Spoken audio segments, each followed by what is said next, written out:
endereza mi camino, Él aligera mis pasos, me hace correr. Tú me diste el escudo de la salvación, con tu mano derecha me sostienes.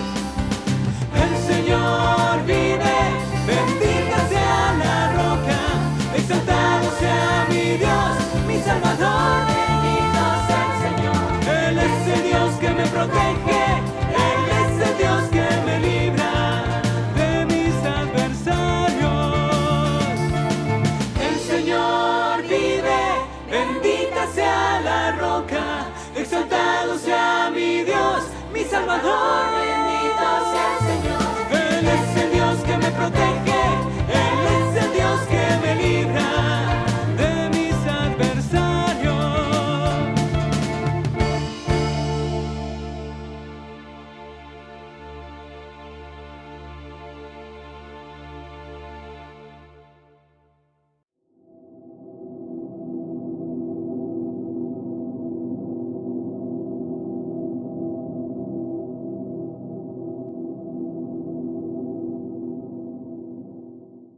Bienvenidos, hermanos, hermanas, amigos, amigas, a la culminación del capítulo 8 de Romanos.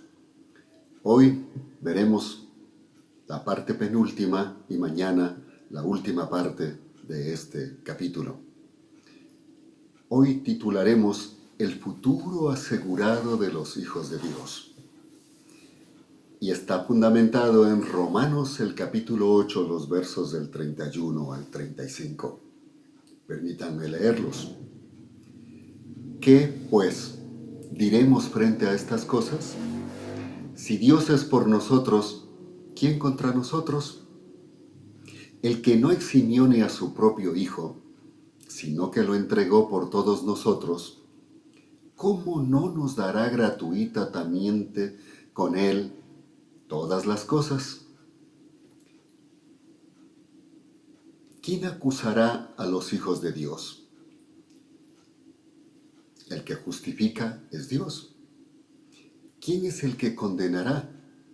Cristo es el que murió, más aún el que también resucitó, quien además está a la diestra de Dios y quien también intercede por nosotros. ¿Quién nos separará del amor de Cristo? ¿Tribulación? ¿Angustia? ¿Persecución? ¿Hambre? ¿Desnudez?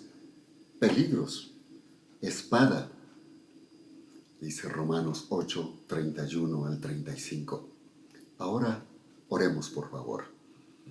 Padre Celestial, permítanos a través del Espíritu Santo que su palabra llegue a nuestra mente y nuestro corazón, y de ella aprendamos y aseguremos en nuestra vida aquello que usted ha hecho y que quizá el enemigo está tratando de robarnos el gozo y la felicidad que usted tiene para con nosotros. Que hoy podamos entender esta realidad por el nombre de Jesús. Amén y amén.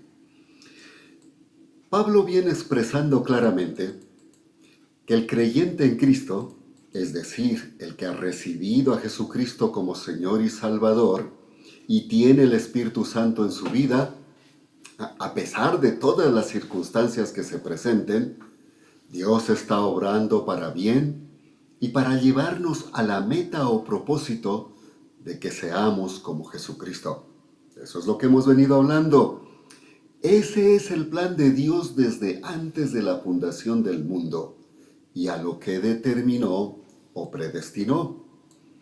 Pero pueden quedar algunos cuestionamientos que impidan al creyente desarrollarse con plena libertad en el plan de Dios. Así que Pablo va a plantear ahora 5 preguntas que todo creyente podría tener y cuestionarse y brindar una respuesta a cada una. Respuestas que nos dejan seguros del amor y propósito inamovible y eterno de Dios en las vidas de sus hijos, hijas. Y si experimentamos estos triunfos, crearán convicciones inamovibles de seguridad en Él. Así es que va a plantear 5 interrogantes y dará, por supuesto, las respuestas convincentes a cada una de estas interrogantes. Veamos la primera interrogante. ¿Qué pues diremos frente a estas cosas? Si Dios es por nosotros, ¿quién contra nosotros? Mira lo que dice. ¿Qué pues diremos frente a estas cosas? ¿Cuáles cosas? Debemos tener claro de cuáles cosas está hablando Pablo. Pablo se refiere a todos los sufrimientos y penalidades que como cristianos tenemos que enfrentar. Ya lo expresó en el verso 18 de este capítulo. Él dijo, porque considero que los padecimientos del tiempo presente no son dignos de comparar con la gloria que pronto nos ha de ser revelada. Romanos 8, 18. ¿Por qué considera Pablo los padecimientos? Porque son los cuestionables en la vida cristiana.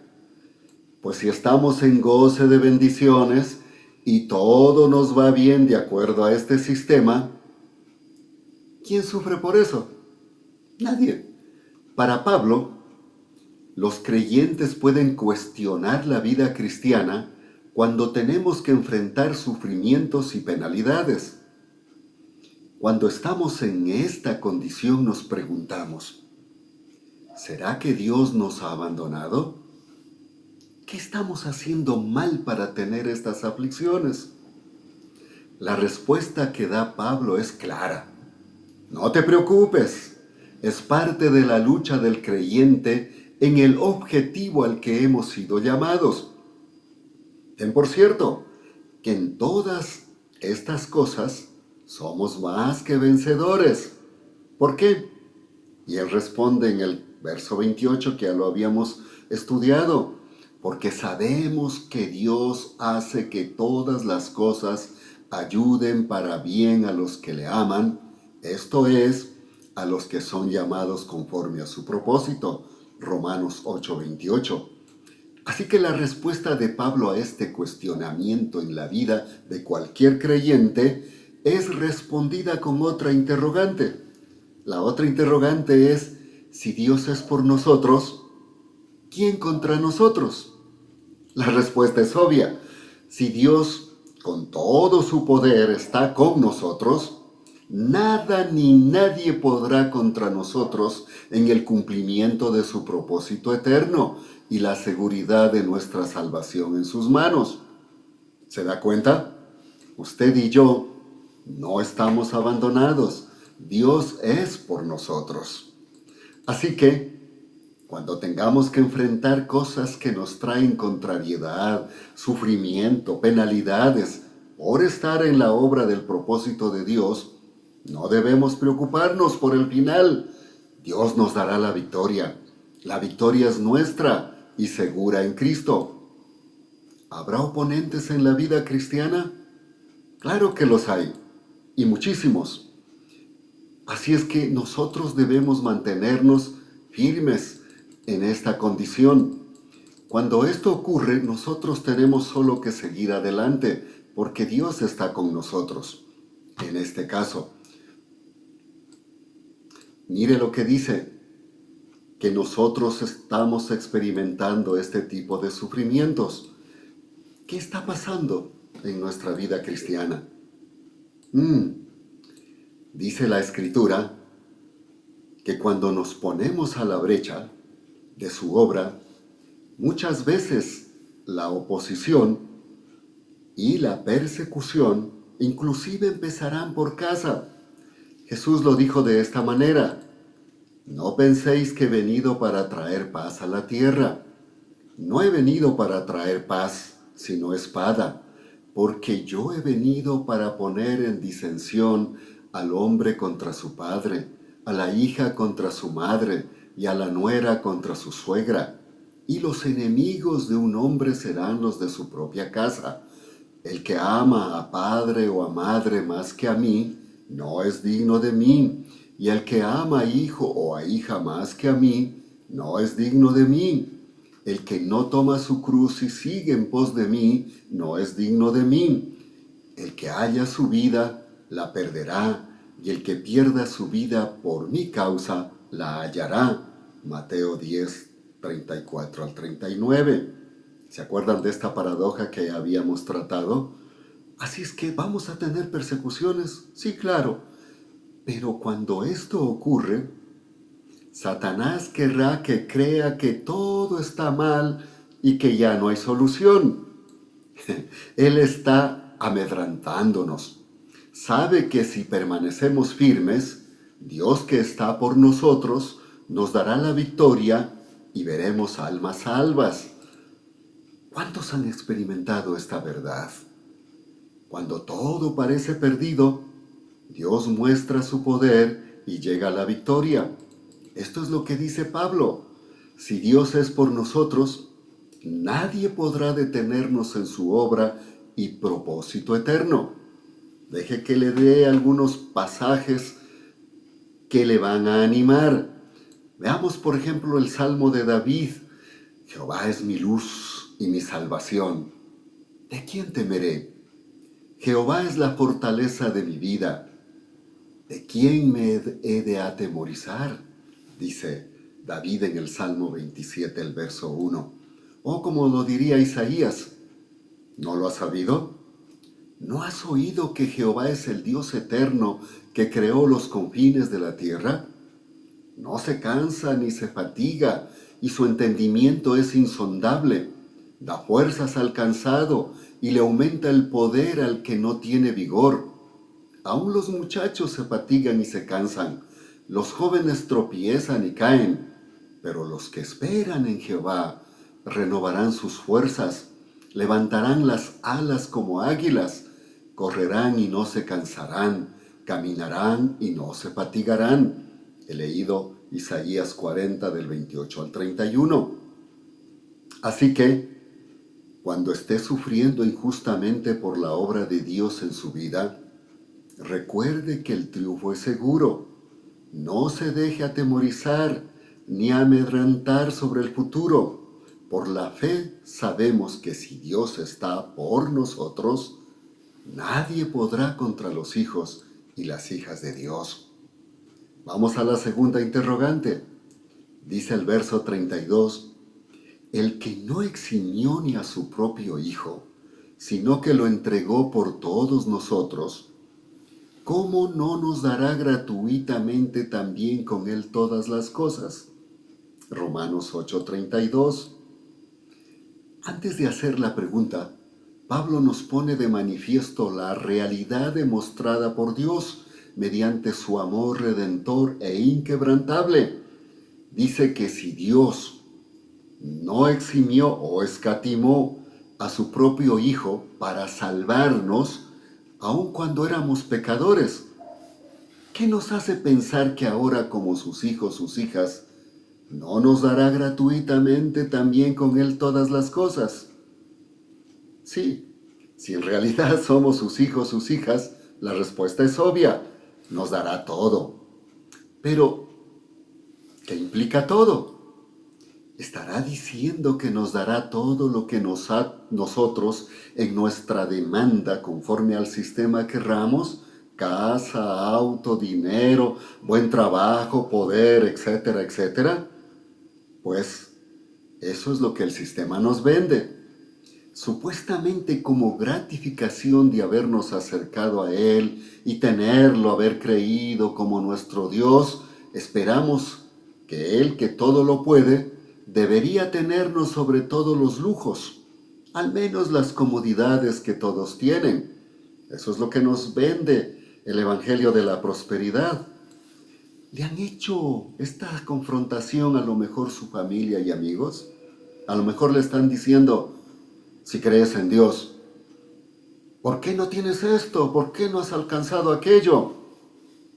Y le dirán, porque lo que vemos es que solo tienes problemas. Y claro, que es eso lo que ellos ven. Pero usted y yo tenemos que tener muy en claro esta promesa. Caso contrario, nos veremos abrumados y nos clavarán en la mente la incertidumbre. Pero si usted sabe esto, que Dios le dará todo lo que necesite para cumplir su propósito eterno de salvar almas, pues para este propósito no escatimó ni a su propio Hijo, entonces estará seguro, segura, que Dios le proveerá todo, aún en medio de las circunstancias más adversas, para que todo esto se haga realidad. Solo debe aprender a experimentarlas, como el caso de los 70 discípulos enviados por Jesús a anunciar el Evangelio. Como era su primera vez, sin duda saldrían con incertidumbres hasta que experimentaron el triunfo en sus vidas. Lucas lo recoge así. Después de estas cosas, el Señor designó a otros 70, a los cuales envió delante de sí de dos en dos, a toda ciudad y lugar a donde él había de ir. Y les decía: a la verdad, la mies es mucha, pero los obreros son pocos. Rogad pues al Señor de las mies que envíe obreros a su mies. Id, he aquí yo os envío como corderos en medio de lobos. No llevéis bolsa, ni alforjas, ni calzado. En cualquier ciudad donde entréis y os reciban, comed lo que os pongan delante. Sanad a los enfermos que hay allí y decidles: el reino de Dios se ha acercado a vosotros. Y dice Lucas que los 70 volvieron con gozo, diciendo: Señor, aún los demonios se nos sujetan en tu nombre. Y claro, él les dijo: yo veía a Satanás caer del cielo como un rayo. He aquí, os doy autoridad de pisar serpientes, escorpiones y sobre todo el poder del enemigo, y nada os dañará. Sin embargo, no os regocijéis de esto, de que los espíritus se os sujetan, sino regocijaos de que vuestros nombres están escritos en los cielos. He leído Lucas, el capítulo 10, los versos del 1 al 3, del 8 al 9 y del 17 al 20. Usted puede leerlo todo en su casa. Pero note que el regocijo no debe ser por el poder que Jesús actúa a través de nosotros, sino porque si el poder de Jesús actúa en nosotros, implica que Él está con nosotros y por nosotros.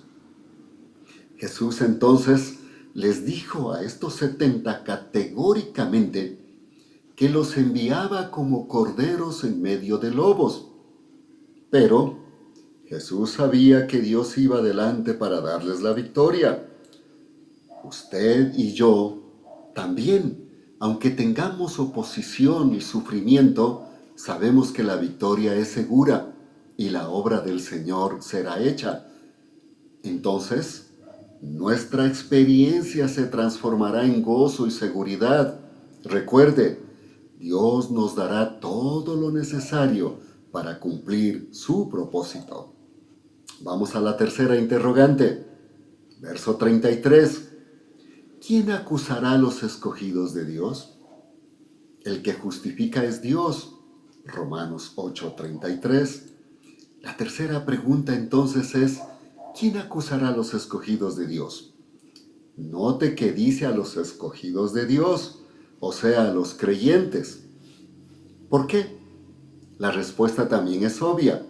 Si el que justifica es Dios, y Él en Cristo ya nos justificó y continúa justificándonos, entonces, ¿quién puede acusarnos?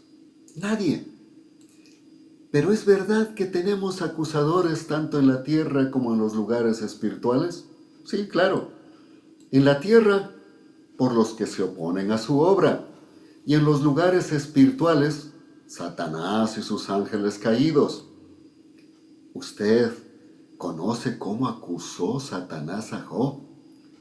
Y así como lo hizo con Job, pasa acusando a los creyentes, tanto ante Dios como también usando nuestra propia conciencia y por supuesto a los hombres también. Juan en Apocalipsis dice: oyó una gran voz en el cielo que decía: Ahora ha llegado la salvación y el poder y el reino de nuestro Dios y la autoridad de su Cristo, porque ha sido arrojado el acusador de nuestros hermanos, el que acusaba día y noche delante de nuestro Dios. Apocalipsis 12:10. Satanás es nuestro acusador, pero ya está vencido y será arrojado al lago de fuego. Pero hasta que eso ocurra, pasa acusándonos y sobre todo ocupando nuestra propia conciencia. ¿Acaso Satanás no le ha dicho muchas veces: ¿qué vas a ser cristiano o cristiana si haces esto o piensas aquello? ¿Verdad que sí? Pues no le haga caso. Usted admita, porque le acusará con hechos reales. Le estará diciendo la verdad. Pero usted y yo tenemos un arma que él no puede resistir. Cuando le acuse a través de su conciencia, dígale: Cristo ya me ha perdonado, soy sin culpa, he sido justificado por Jesucristo. Él es mi propiciación. Entonces saldrá de su vida. Santiago lo expresa así: someteos pues a Dios, resistid al diablo, y él huirá de vosotros. Santiago 4:7. También Pablo les dice a los filipenses: no siendo intimidados de ninguna manera por los adversarios. Para ellos esta fe es indicio de perdición, pero para nosotros es indicio de salvación, y esto procede de Dios. Filipenses 1 del 26 al 28.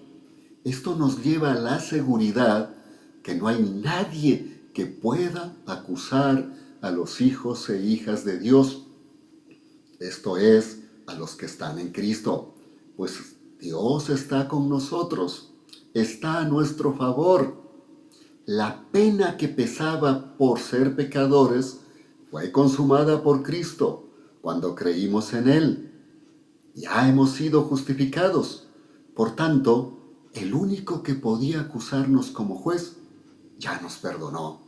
Ya no hay quien nos sentencie ni nos acuse.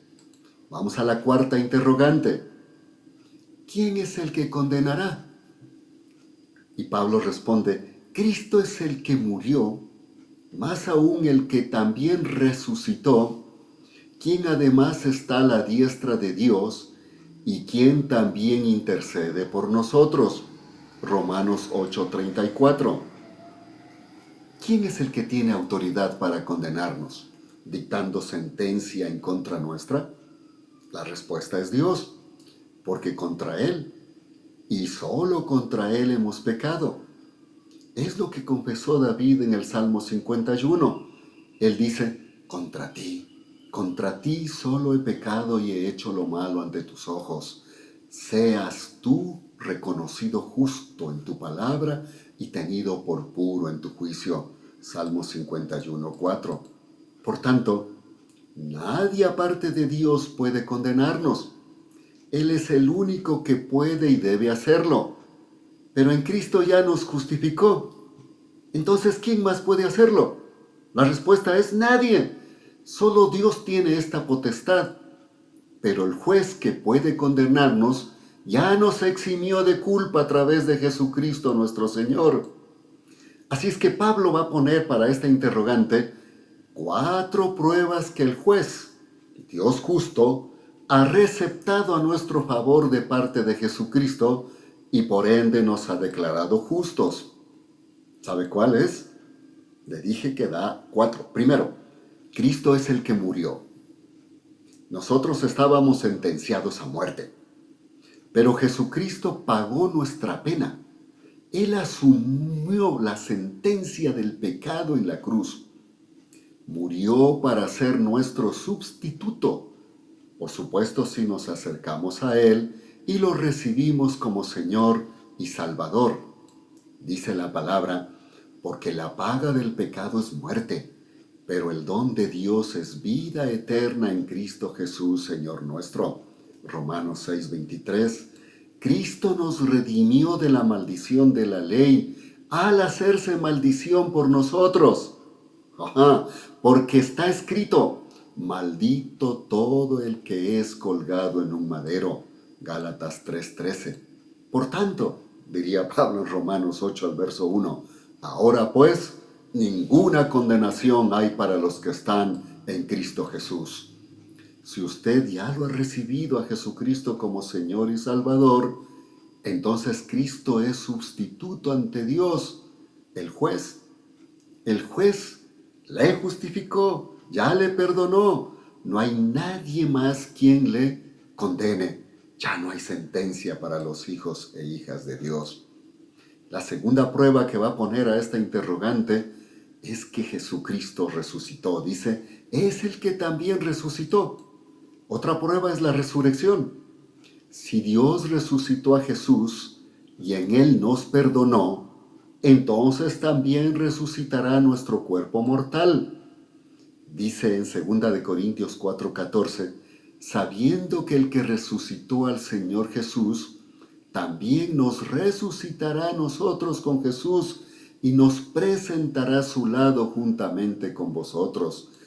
Y por supuesto, Pablo escribiéndoles a los romanos que estamos estudiando, pero en el capítulo 4 dice, también para nosotros, a quienes nos habría de ser contada, a los que creemos en Él que resucitó de entre los muertos, a Jesús nuestro Señor, quien fue entregado por causa de nuestras transgresiones y resucitado para nuestra justificación. ¿Se da cuenta?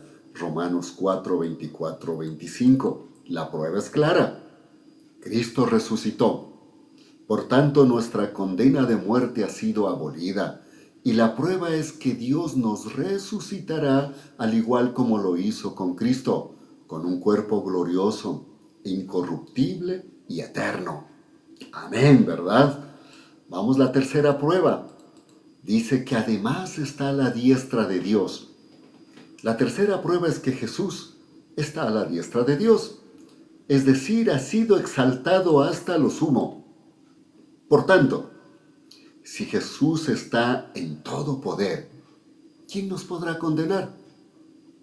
Porque nuestro Salvador y Señor está allí con todo el poder y control.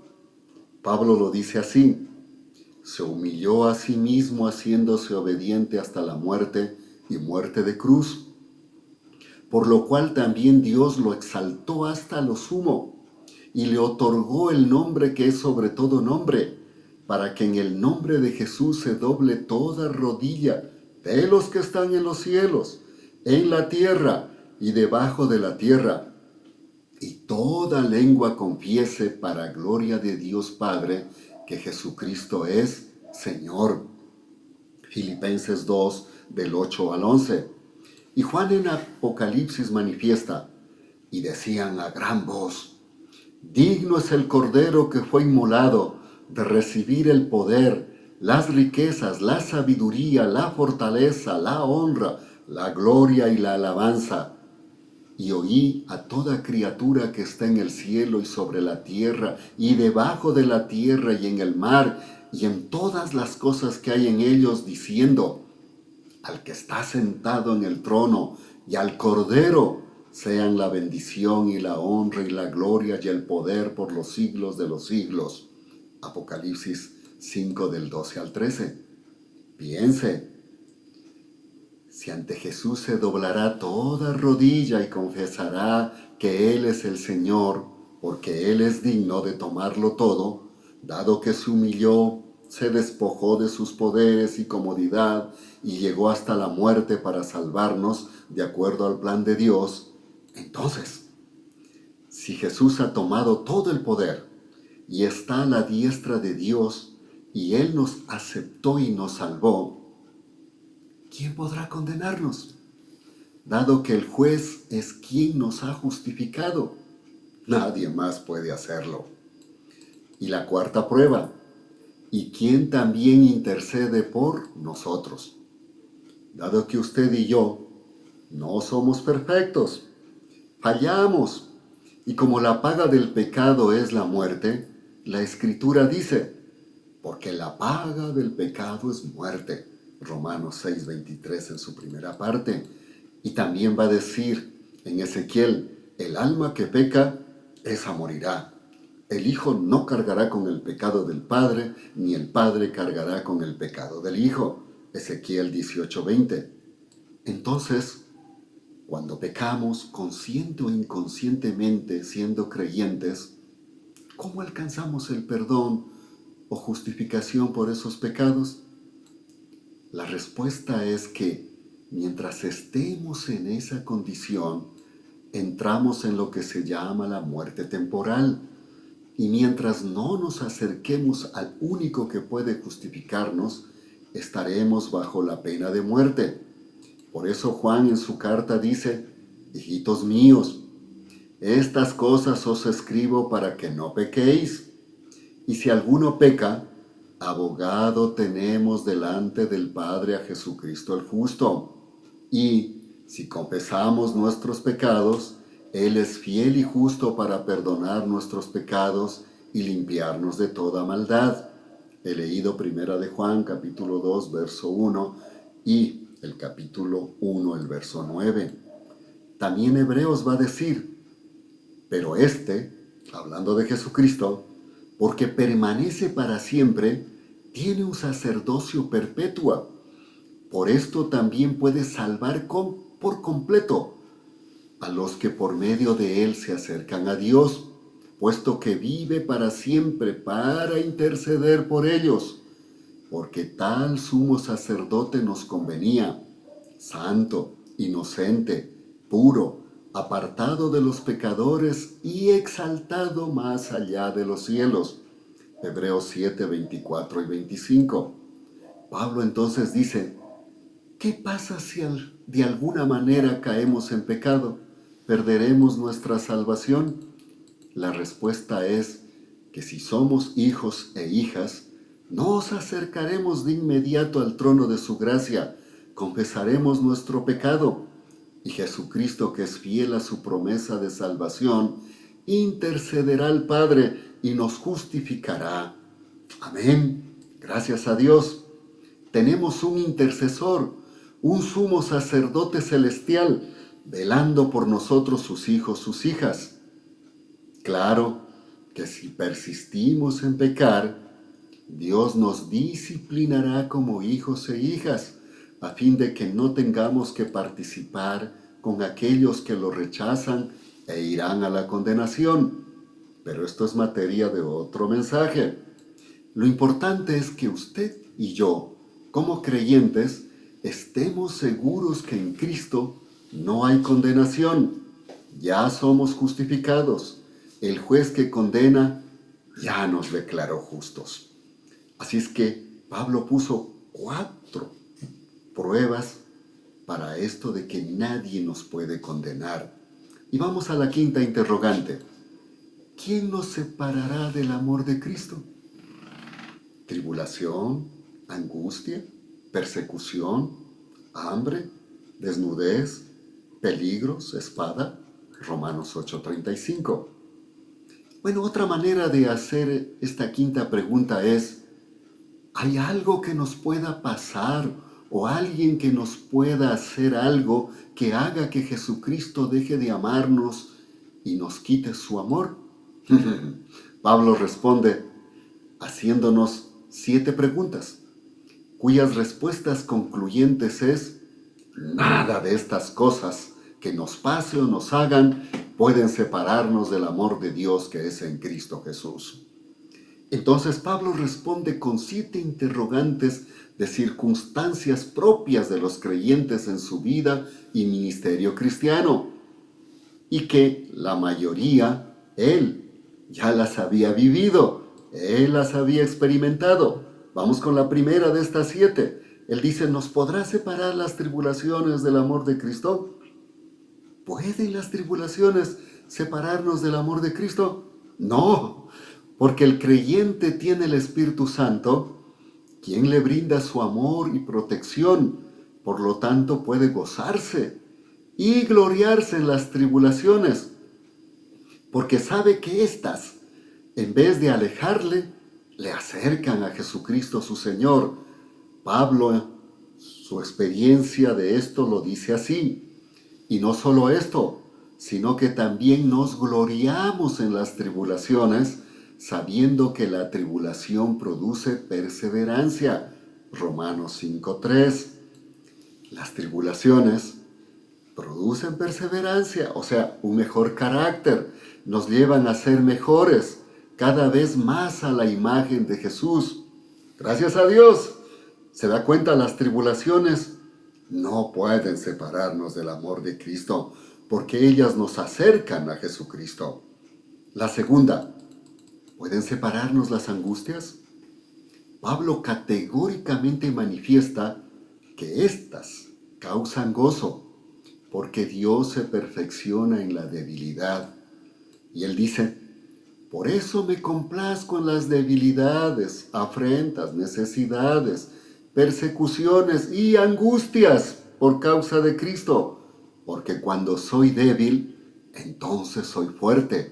Segunda de Corintios 12:10. Aquí hay otra paradoja, ¿verdad? Cuando usted como creyente logra superar por la fe las angustias mediante la paz de Jesucristo en su vida, esa paz que no es la ausencia de los problemas, sino saber en quién ha confiado y que la victoria es segura porque Él ya ha vencido a todo enemigo. ¿Sabe lo que dijo Jesús? Dice, os he hablado de estas cosas para que en mí tengáis paz. En el mundo tendréis aflicción, pero tened valor, yo he vencido al mundo. Juan 16:33. Así es que cuando tenemos presente esta verdad, y sobre todo si ya la hemos experimentado, entonces en las aflicciones, angustias, nos hacemos fuertes y no nos amilanamos. Por el contrario, recobramos ánimo y ayudamos a otros a alcanzar la victoria. Porque la victoria es segura y trae consigo grandes logros. Usted se siente seguro, segura de saber en quién ha confiado. La tercera, ¿nos separarán las persecuciones? Esto es cuando conocemos o usted conoce que alguien va detrás suyo para hacerle daño. Cuando nos convertimos a Dios, nos damos cuenta que de pronto tenemos enemigos gratuitos que nos persiguen. A veces son hasta los de la misma familia. Y sí, por ser cristianos somos perseguidos. Pero los que ya hemos pasado por estas circunstancias, sabemos que dura poco.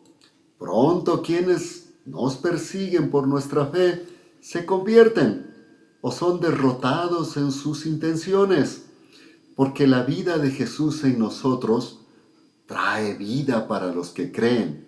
Pablo lo diría así, perseguidos, pero no desamparados, abatidos, pero no destruidos. Siempre llevamos en el cuerpo la muerte de Jesús por todas partes, para que también en nuestro cuerpo se manifieste la vida de Jesús. Segunda de Corintios 4, he leído los versos 9 y 10.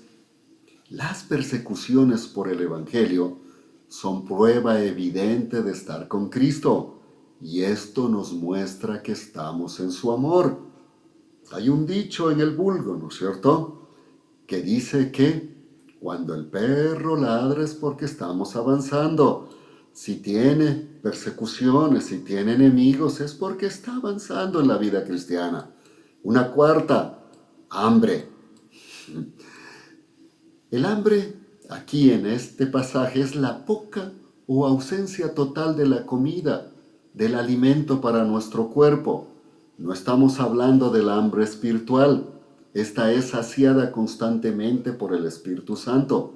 Estamos hablando del hambre física que podemos padecer en la ministración del Evangelio, salvando almas mediante la predicación y testimonio de Jesucristo. ¿Sabe? El gozo de pasar hambres está presente siempre, pero podemos ver resultados en la obra del Señor. Pablo sufrió esto y él dice, hasta la hora presente sufrimos hambre y sed, nos falta ropa, andamos heridos, de golpes y sin dónde morar. Nos fatigamos trabajando con nuestras propias manos. Primera de Corintios 4, 11 y 12. También dice, sé vivir en la pobreza y sé vivir en la abundancia. En todo lugar y en todas las circunstancias he aprendido el secreto de hacer frente tanto a la hartura como al hambre, tanto a la abundancia como a la necesidad. Todo lo puedo en Cristo que me fortalece. Filipenses 4, 12 y 13. Su frase de victoria es, todo lo puedo en Cristo que me fortalece. ¿Nos puede separar el hambre del amor de Jesucristo? No, para nada. Él pronto va a darle la victoria. Una quinta, desnudez. Y no está hablando en estar ante el mundo sin ningún ropaje.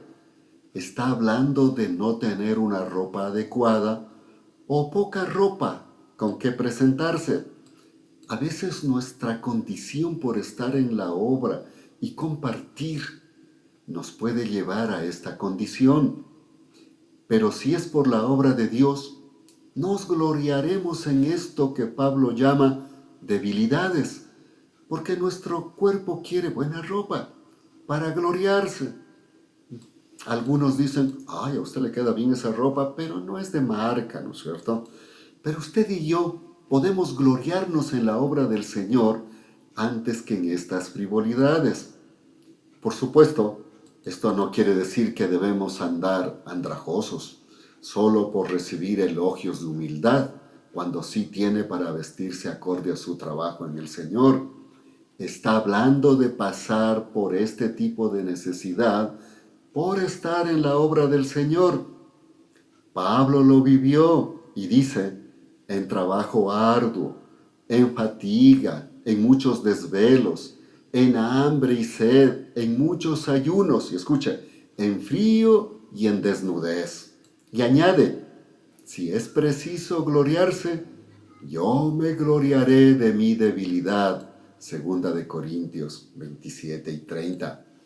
Así es que no será el hambre la que nos separe de Cristo. Pero viene una sexta. ¿Peligros? Esta sí que está interesante. Aquí peligros es el de estar en posición de perder la vida. Pero, como se viene insistiendo, por estar en la obra del Señor y no por nuestras malas decisiones. Si usted está en peligro por sus malas decisiones, no es por la obra del Señor. En este caso, cuando estamos en la obra del Señor, el amor de Dios nos dará el gozo de gloriarnos por pasar estas vicisitudes en su obra y propósito. Dice Pablo, muchas veces he estado en viajes a pie, en peligros de ríos, en peligros de asaltantes, en peligros de los de mi nación, o sea, de los suyos, en peligros de los gentiles, de sus enemigos, en peligros en la ciudad, en peligros en el desierto, en peligros en el mar, en peligros entre falsos hermanos. Si es preciso gloriarse, yo me gloriaré de mis debilidades. He leído 2 de Corintios 11, 26 y 30. Y finalmente, la séptima es espada. Aquí espada es sinónimo de morir en manos de personas que odian el Evangelio y que odian el que hagamos su obra. Dios muchas veces dejará que pasemos por circunstancias así, pero los creyentes sabemos que ni aun la muerte puede separarnos de su amor en Cristo. Por el contrario, como diría Pablo, porque para mí el vivir es Cristo y el morir es ganancia. Filipenses 1:21. Porque andamos por fe, no por vista, pues confiamos y consideramos mejor estar ausentes del cuerpo y estar presentes del Señor. El capítulo 2 de Filipenses. El verso 7. Y el autor de Hebreos, en el capítulo de la fe, capítulo 11, dice que los creyentes sofocaron la violencia del fuego, escaparon del filo de la espada, sacaron fuerzas de la debilidad, se hicieron poderosos en batallas y pusieron en fuga los ejércitos de los extranjeros. Mujeres recibieron por resurrección a sus muertos. Unos fueron torturados sin esperar ser rescatados para obtener una resurrección mejor. Otros recibieron pruebas de burlas y de azotes, además de cadenas y cárcel. Fueron apedreados, aserrados, puestos a prueba, muertos a espada. Hebreos 11, 34 al 37. Entonces, ¿cuál de estas cosas nos podría separar del amor de Cristo? Ninguna, porque no está dependiendo de nuestro amor hacia Dios, sino del amor de Jesucristo a todo creyente. Y su amor es inquebrantable y eterno. Ni aun la muerte puede separarnos de su amor. Por el contrario, la muerte física lo que hace es unirnos eternamente con Él y con su amor. En palabras de Pablo, porque para mí el vivir es Cristo y el morir es ganancia. No era pesadumbre, no era dolor. Me siento presionado por ambas partes, dice. Tengo el deseo de partir, o sea, de ya estar con el Señor y estar con Cristo, lo cual es muchísimo mejor. Ya para él eso era mejor. Dice Filipenses 1, he leído el verso 21 y el 23. Concluyamos. Pablo dice que la salvación brindada por Jesucristo a los creyentes es una salvación segurísima. Pero hay que recalcar, esto es para los creyentes, los que le han recibido como Señor y Salvador y tienen el Espíritu Santo en sus vidas. Esta promesa es firmemente segura porque no depende de nuestra fuerza, ni de una religión, ni de ritos, ni de obras de la ley. Depende totalmente de Jesucristo. Nosotros solo nos dejamos guiar por su Espíritu Santo y obedecemos. Entonces, por la fe, estamos seguros. Y los resultados de esa fe en la vida cristiana es la victoria en el poder de Jesús. Y nada, ni nadie nos podrá separar del amor de Dios mostrado en Cristo Jesús. Pregúntese, si antes de que creyéramos en Él, viviendo en pecado y desobediencia, Cristo vino y murió por nosotros, ¿cuánto más hará ahora que somos sus hijos, sus hijas? La respuesta es obvia, nos dará todo. Así que quítese la idea de que la vida cristiana es sin problemas, solo satisfacción, buen carro, buena vida, negocio próspero y cosas como estas, para uno decir que está bien con Dios. Si tiene este concepto, pronto Satanás le desanimará y le alejará de Dios, porque no ha madurado en el propósito eterno de Dios, o realmente aún no es creyente de verdad. Si usted es creyente verdadero, se dará cuenta que lo más importante es estar en su propósito, en la obra y ministerio.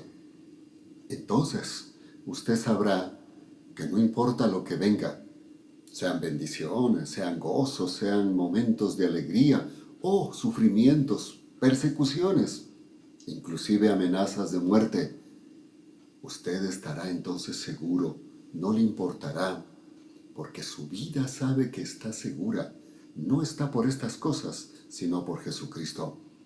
Usted sabe entonces que está seguro, segura en Cristo, por su gran amor inquebrantable y eterno, que su herencia adquirida está segura aquí y en el cielo. Es más, si no está pasando por estas circunstancias, revise su vida. Puede ser que aún no sea creyente, que no tenga a Jesús en su vida, o que siendo creyente no está en el cumplimiento de la obra salvadora. Por eso, al parecer, no tiene conflictos. Pero vendrán, los conflictos vendrán si usted se alista en el ejército del Señor para salvar vidas. pero a la par también será gozoso, gozosa de estar con Él, de estar con Él en su obra, pero sabrá que su vida está segura en las manos del Señor. Qué linda verdad. Ahora tengamos un momento de oración para terminar. Gracias, Padre, porque usted tiene segura nuestra vida, no por nuestros méritos ni por las obras que hagamos.